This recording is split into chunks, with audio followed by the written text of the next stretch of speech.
Hey everyone, it's Hairyfrankfurt and Alcoholics Anonymous are a bunch of fucking assholes. First of all, both of my parents have used the Alcoholics Anonymous 12-step program before, and they've gone to the meetings and they've tried to make that work for them. Neither of them have. My mother has avoided them at all costs because they make her depressed and want to drink. And my father has on multiple occasions attempted to make them work for him. He goes to them and then he literally leaves and goes to a bar and has a beer because he is so absolutely incredibly miserable about the shit that he hears in those fucking meetings that are supposed to keep you sober that he's like, fuck this, I need a drink.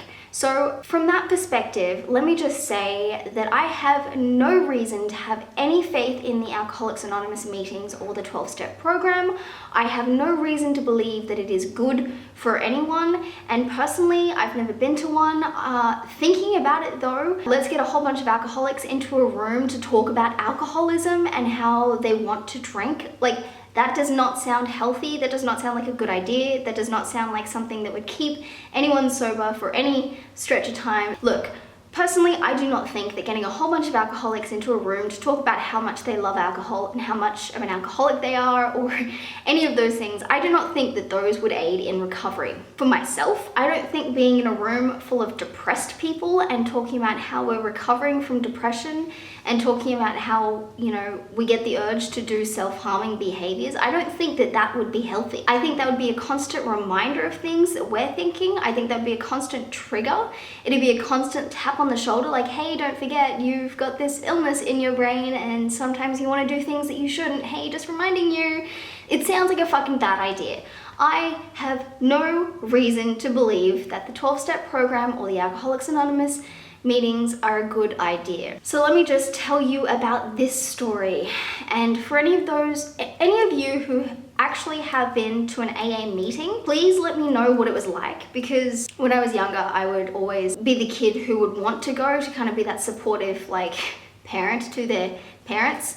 And I've always wanted to kind of get involved in their sobriety and kind of help them. And like my father and I think on one or two occasions have discussed it. And with my mum, I've tried to discuss it. But the point is, I personally have never been to an AA meeting, either for myself or for anyone else. I know you can probably go and witness, but I don't actually think that I want to after this experience, and certainly not after the experiences that my parents have had. But I was told that you can go as a family member of an alcoholic and discuss that. Let me just tell you what happened. Like I said, I always try to be the supportive family member that is helping their family through their sobriety. I always like to be there and ask, you know, how is it going? Do you ever get the urge? Like, I try, okay? Because I know what it's like with mental health. You need to have like a backup plan, and you need to have a plan B, C, D, E, F, G. Like, you need to have a million things to keep you going in times where you just feel like, fuck it, right? Me personally, when I get depressed, it takes a million things to keep me going, right? My contingency plan the other day, I was seeing my psychologist and I was trying to chicken out of it, and I was like, okay, after my psychologist, I will come home and get dressed to go to the gym because I know that the gym makes me feel happy. But I knew for a fact that if I came home, I would get lazy and I would just crash and go to sleep and be like, I'll go to the gym tomorrow, which would never happen. I'd keep pushing it off, and I can't do that. So I wore my gym clothes to my psychologist appointment to force me to go to the gym, right? That's what I'm talking about when I say contingency plans. And in my bullet journal, I have a page of things that make me happy, so that if I'm ever depressed, I can flip to that page and be like, oh, Twitch, okay, I'll just live stream. Or I'll watch a Twitch channel, or, you know, I'll look up a new Shane video, or whatever the case may be. Like, I always have something there so that if I feel like I'm slipping, I have a million backup plans. And that was what I was trying to do when I contacted Alcoholics Anonymous. I was helping someone out, and I was looking for drug and alcohol phone service counseling, like phone counseling services. Because for me personally, I know that Beyond Blue exists. I know that there are a whole bunch of online options. I know that there are apps that you can get. I know that, like, I know things that exist that will help me in times of need. But for alcoholism, I'm really pretty clueless. So I Googled alcoholic phone counseling or something to that extent, and Alcoholics Anonymous had popped up. And obviously we all know Alcoholics Anonymous. Hi, my name is Kate and I'm an alcoholic. You stand up, you talk about it, whatever. And I was like, oh, actually, you know what? They're probably the most popular service for alcoholism in the community or whatever. So I thought that they would be my best bet. And I called the number I'm so fucking mad about this, even still. This was like over a week ago now, and I'm still mad about it. Whew. So this guy says, is it for you or is it for someone else? And I said, someone else. Do they know they have a problem? And I said, well, yeah, they were in hospital earlier this year because they needed to get sober, and like, they know they have a fucking problem. Like, it's very obvious, and they've said to me that they want to drink, and so they know they have a problem because they know that they have the urge to do it, and they know that they shouldn't, so they know they have a problem. His first question was, what meetings do they go to? And I said, they're not in the meetings. They don't go to meetings. I don't like them. And he goes, well, we don't get sober on our own. We have to get sober together. Now, let me just remind you guys, for those of you who don't know, Alcoholics Anonymous is a non-for-profit that is run by alcoholics. I'm sorry, if I ever wanted a company to look miserably sad and just bad in the public eye, I would hire a whole bunch of fucking alcoholics. If I ever wanted to send the wrong message, I would use an alcoholic to do it, right? Especially an alcoholic that has this belief, this faith in the product that they're selling. Because I understand that having a strong passion for what you're doing is great, and that definitely helps. But having blind faith is disgusting to anyone who is on the outside. Like, I honestly am so turned off by what happened next. Because this guy is like, we don't get sober alone, we get sober together. She needs to be in the meetings. And I'm like, no, she doesn't. I'm calling because I want to know if this is the first thing I said to him was, is this the number for over the phone anonymous drug and alcohol counseling or alcohol counseling? And he said, is it for yourself or someone else? Someone else. Are they in the meetings? No.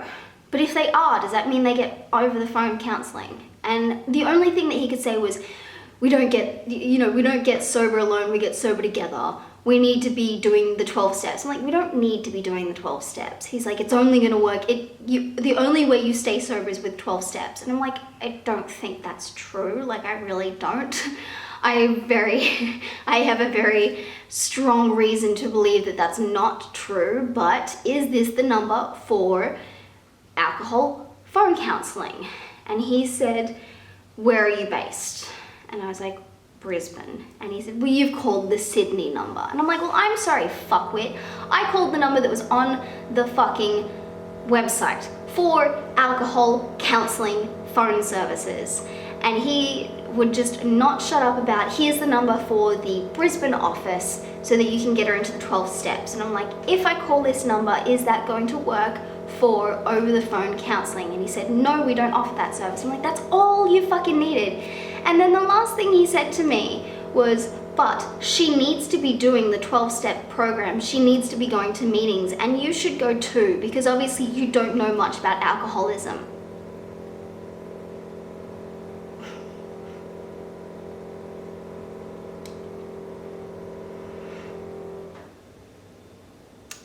What don't I know? You son of a fucking bitch. I'm sorry.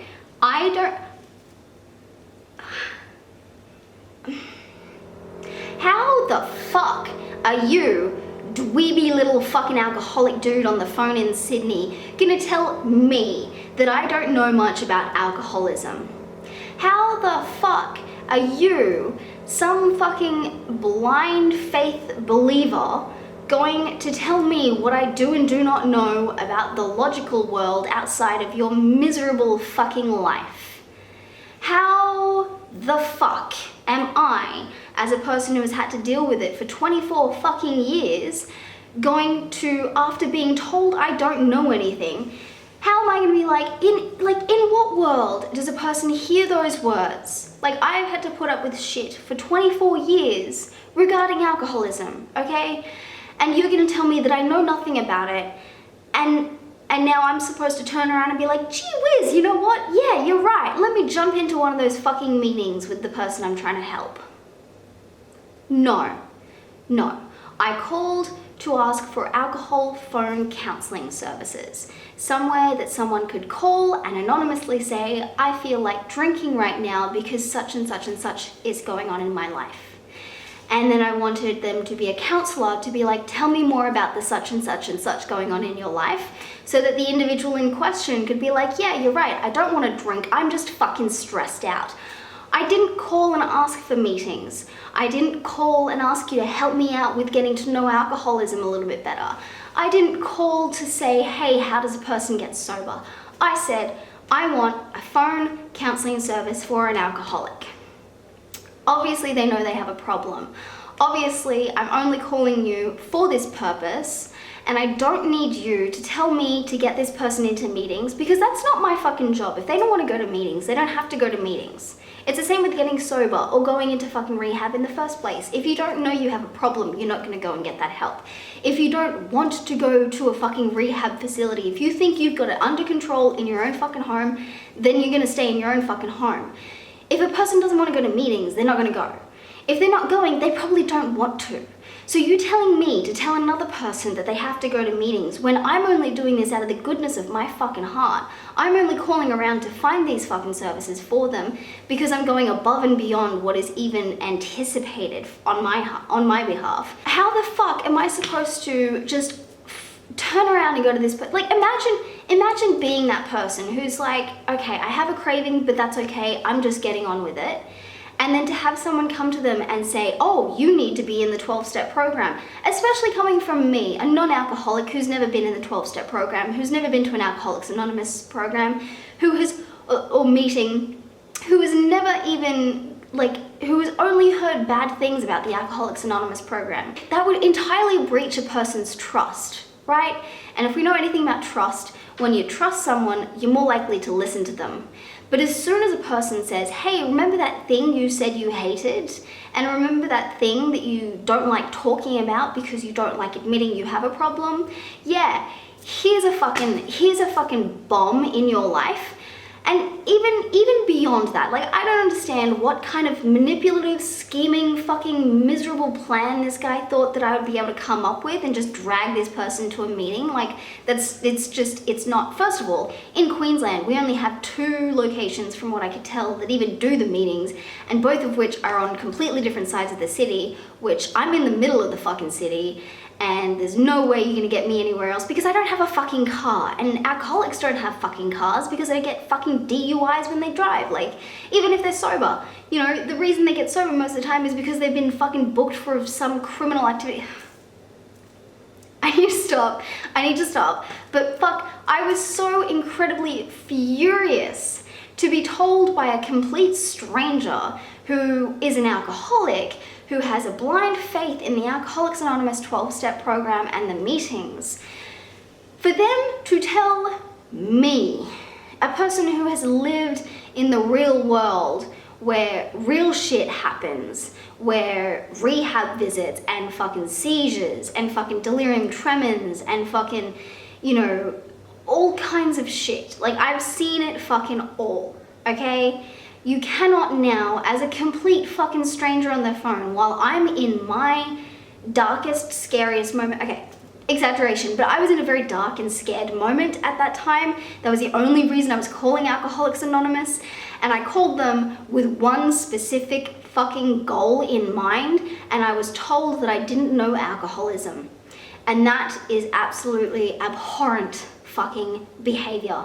Whoever is on the fucking phone line for Alcoholics Anonymous needs some kind of customer service training at the very fucking least. But if they could be a fucking counselor, that'd be primo, motherfucker.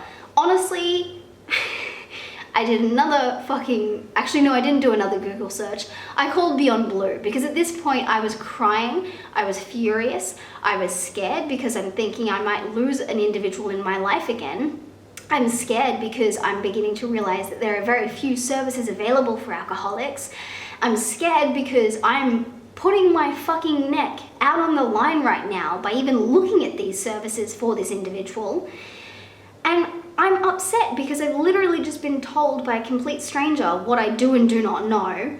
I've been completely disrespected. I've been pushed off to the Brisbane team, who I didn't even call because I was like, it's not what I even want, okay? It is not what I want. I had one thing in mind and I didn't get it. I got abused over the phone. I very legitimately got, okay. I'm so incredibly offended by that person on the phone who sounded fucking miserable. He was telling me that he was on the night shift. Like, I'm not gonna feel sorry for you. I'm not gonna feel sorry for you. I do not feel sorry for you. You're an alcoholic. I'm not saying that no alcoholics deserve pity.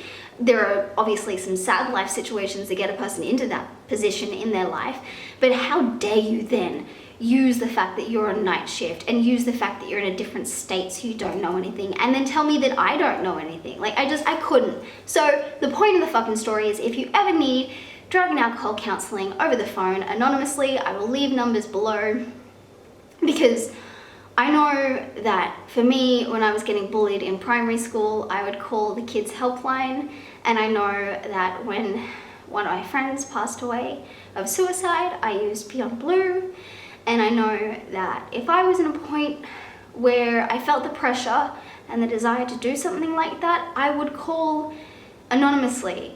If I couldn't see my counselor or psychologist, or if I didn't even have a counselor or psychologist, and I know this person refuses to seek help in that way because of pride, and I know that they refuse to go to meetings because of pride, and so I thought the best service for this individual is over the phone, anonymous counseling. And I know that there is definitely a place for it. So for those of you who do want to know more about it, I will leave links and phone numbers below. Obviously, this is Australia. There ain't much for us here, but that was my absolutely disgusting conversation with Alcoholics Anonymous. Needless to say, I will never be using their services. I will never recommend them to anyone. I honestly was disgusted by that interaction, and if Alcoholics Anonymous wants to do something about their fucking phone people, then go for it. But don't expect me to jump on the fucking bandwagon anytime soon. And for those of you who are new here, make sure you subscribe, because I do story times like this. I do much less dramatic and sad story times normally, and I do have some more story times coming. So make sure you subscribe. Make sure you click the box that says story times and rants, and you guys will see me in the next one. So yeah, bye. Oh, my butt hurts.